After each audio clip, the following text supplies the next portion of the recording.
Hello, welcome to this new episode of Le Bruit Intérieur, the podcast to get back to you.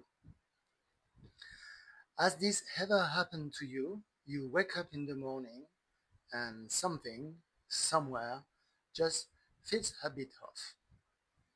Nothing dramatic, nothing specific, just a slight resistance to getting started. A diffuse tension, a tiredness that doesn't really have a reason to be there. Or maybe it's something else. That feeling of too much. Too much to do, too much to manage, too much to be. And at the same time, oddly, a feeling of lack. Like something essential is absent, but you can't quite put your finger on it. That swinging between too much and not enough, I think you know that feeling. We all do, at one point or another. And what I find fascinating is that someone described it with a striking precision 25 centuries ago. His name was Aristotle. Aristotle isn't just a name in a philosophy textbook. He was a man who watched people live.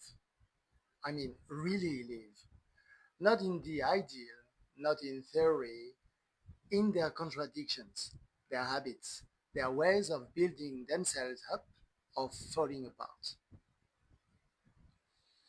He lived in Athens in the 4th century BCE, student of Plato, tutor of Alexander the Great, a mind that wanted to understand everything, name everything, order everything. But at the heart of all that monumental work, there is a simple idea, an idea you can hold in one hand. We don't build ourselves through thought alone. We build ourselves through what we do, and what we do day after day ends up shaping who we are.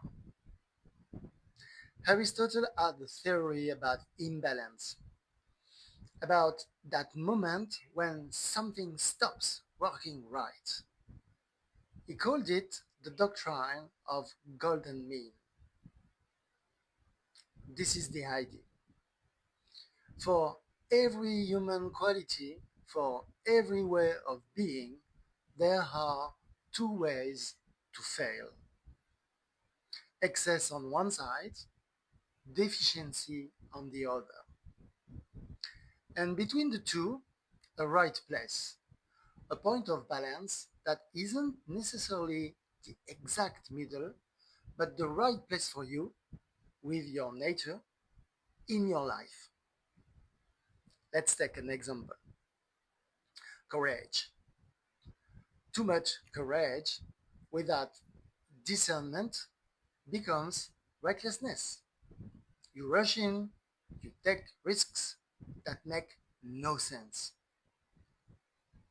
Not enough, and it becomes cowardice. You always back down, you avoid, you wait for things to pass. The golden mean is true courage, the kind that knows when to move forward and when to stop. Another example: commitment. Too much commitment, and you lose yourself. You burn out, you exist only through what you do for others, for your work, for an image you've been maintaining for a long time. Not enough commitment, and you off. You drift. You stay in the blur. You let things go without ever really engaging. And in both cases, something in the body signals it before the mind admits it. That's what's interesting about Aristotle. He doesn't talk about the body explicitly, but what he describes, that exhaustion of excess, that emptiness of deficiency, that instability that sets in when you're living outside your golden mean, that's a very physical experience. You feel it before you understand it. Aristotle had a word for these habits that build the self, exis. It's spelled Hexis. In Greek, it's often translated as disposition or acquired state. The idea is simple. You are not born stable, you are not born grounded, you are not born confident.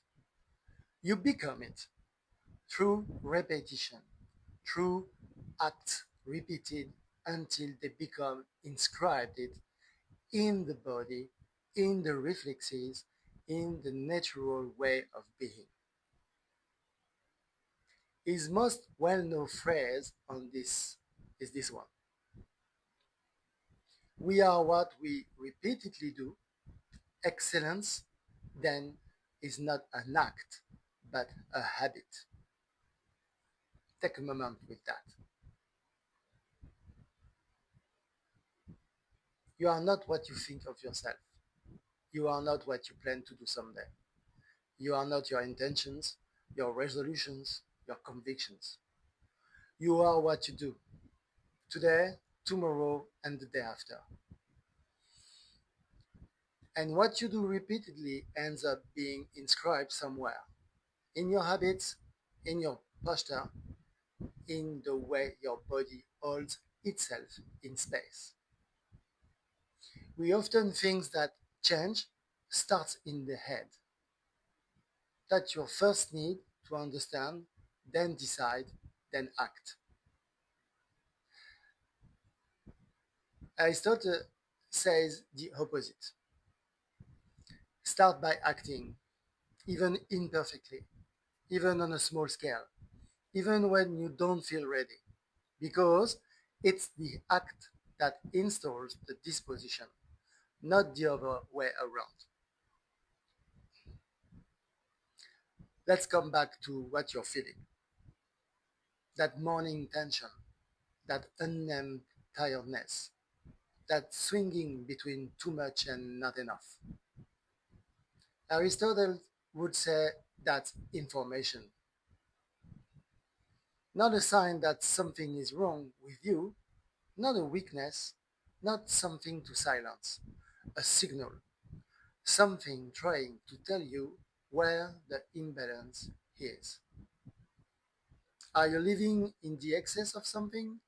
A rhythm you maintain out of habit, out of fear of slowing down, out of obligation toward an image you've been carrying for a long time? Or in the deficiency, that thing you've been putting off for too long, that need you keep minimizing, that space you never really allow yourself? Aristotle doesn't ask you to have the answer right now. Neither do I. Just ask you to start listening to what that signal is saying. Because the body often knows before the mind does. So, what if you started there? Today we talk about Aristotle, a man who watched people live and who understood that balance isn't found in an idea. It's built act after act, day after day. That you are not fixed, you are not final, you are in a process of being shaped, whether you're aware of or not. And that the signal you receive, whether in your head, in your body, in your mood on a Monday morning, or in that resistance on the Sunday night, those signals deserve your attention. So that's all I'm asking of you today. Just one question to carry with you. What is my body trying to tell me that I haven't taken the time to listen to yet? You have just listened Le Bruit Intérieur, the podcast to get back to you. If you liked it, please subscribe to get the next episode and share it to someone that could benefit of it. Take care of yourself.